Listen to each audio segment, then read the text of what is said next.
I would like you to look at this number that I'm about to show you. 19,759. That's a pretty big number, isn't it? And this is what the number stands for. Now, I've paused this, and this is probably from a few minutes ago. Right now, it is 5 to 12, and it's probably going to reach 20,000. So many children have been killed today, and this is just today. Last time I looked, over 66 million children were killed because of abortions. And that number has probably risen exponentially. I remember in years past where it was just up to 1,000 or 2,000 by noon. But now it's up to 20,000 by noon.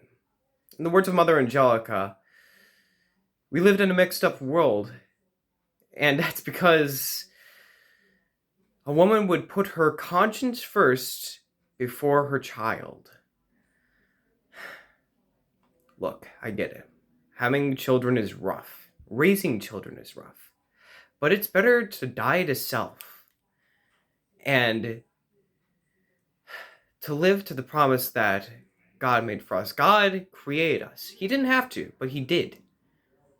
So why can't we continue that? Why can't we give birth to our future generations and let a part of ourselves die rather than letting a child die painfully because of pills, by being torn apart or sucked into a vacuum? And women have died too in abortions, but they just don't want to show it on the news because they're too cowardly to. They don't want to show the truth because abortion is the opposite of the truth. It's lying to yourself. Fetus is the Latin word for little one. It is the word for child, offspring. Yeah. So when you say it's just a fetus, you're actually just saying it's a child. You're trying to put on a mask that ultimately cannot take away from the fact that abortion is murder.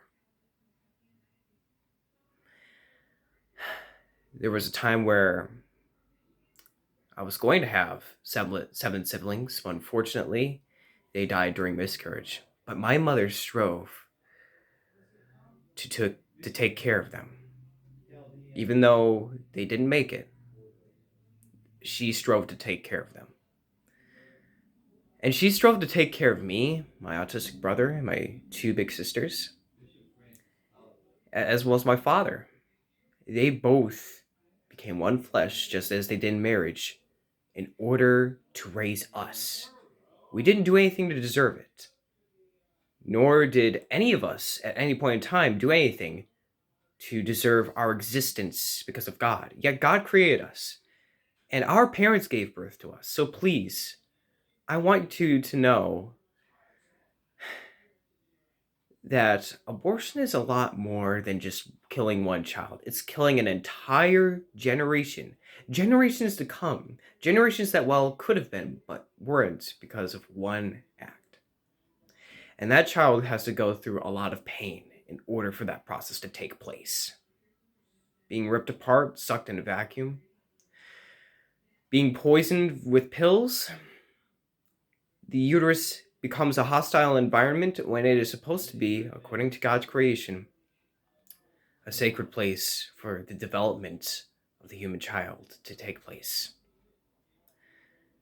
Please pray for not only the people in the pro-life march, but also for the people who are currently in the abortion mills, having abortions or thinking about having one. Please.